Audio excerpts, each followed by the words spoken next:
أهلا وخير الجمع قد وصلا ضيوفنا مرحبا وألف حيا هلا في ملتقى الخير طاب الأنس واكتملا سعادات ألفة في الله جل علا. بسم الله الرحمن الرحيم. السلام عليكم ورحمة الله وبركاته.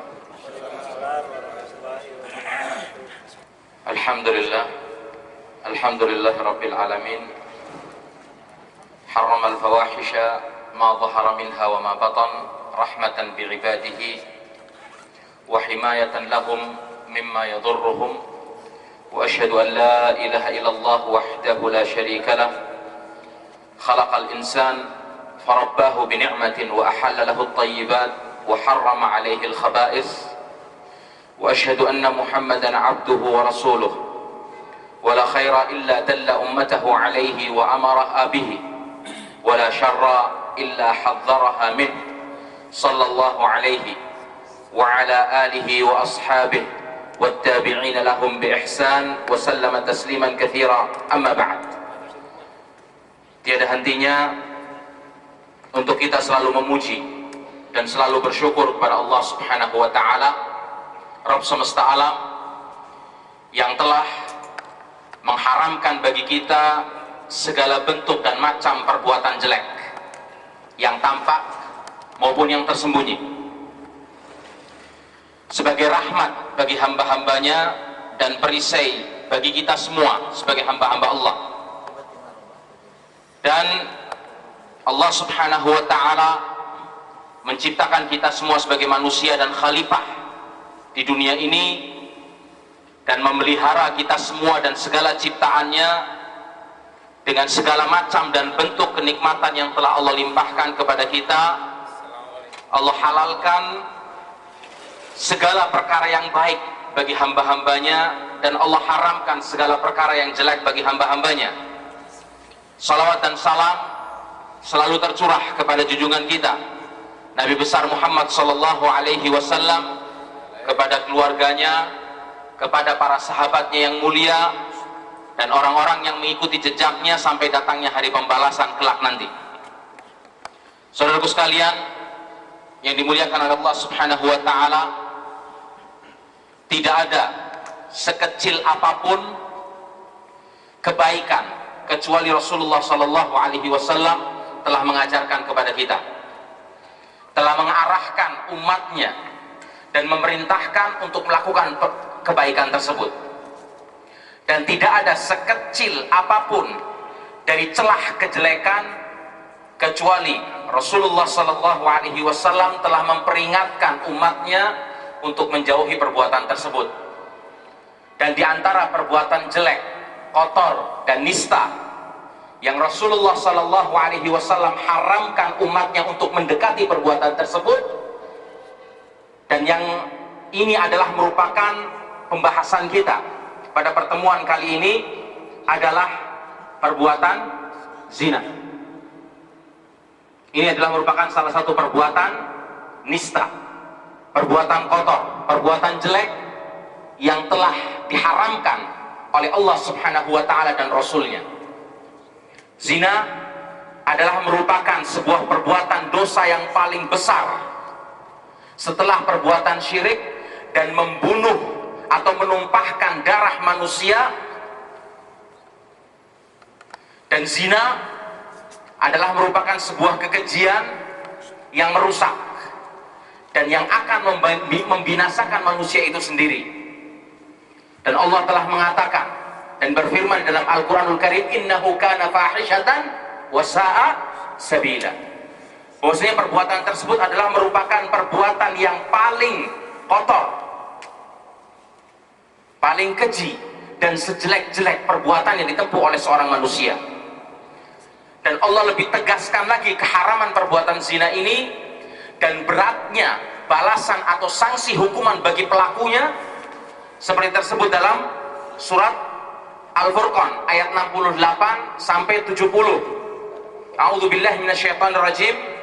Walladzina la yad'una ma'allahi ilahan akhar, yaitu orang-orang yang tidak mempersekutukan Allah Subhanahu wa Ta'ala, tidak melakukan perbuatan syirik kepada Allah Subhanahu wa Ta'ala, wala yaqtulun nafsal lati harramallahu illa bil haqq, dan tidak membunuh orang-orang yang diharamkan oleh Allah kecuali dengan alasan yang benar. Membunuh dengan alasan yang benar. Maksud dari membunuh dengan alasan yang benar di sini adalah seperti pelaksanaan kisos, ketika seseorang saling membunuh karena permusuhan, si A membunuh si B atau si B membunuh si A, maka hukuman orang yang membunuh dibunuh. Penerapan hukum kisos. Atau nanti seperti akan diperjelas dalam pembahasan ini, seseorang yang sudah menikah kemudian dia melakukan perbuatan zina, maka hukumannya dirajam, dilempari dengan batu kecil-kecil sampai wafat. Dan mengapa hikmahnya nanti akan dijelaskan dalam pembahasan kita ini.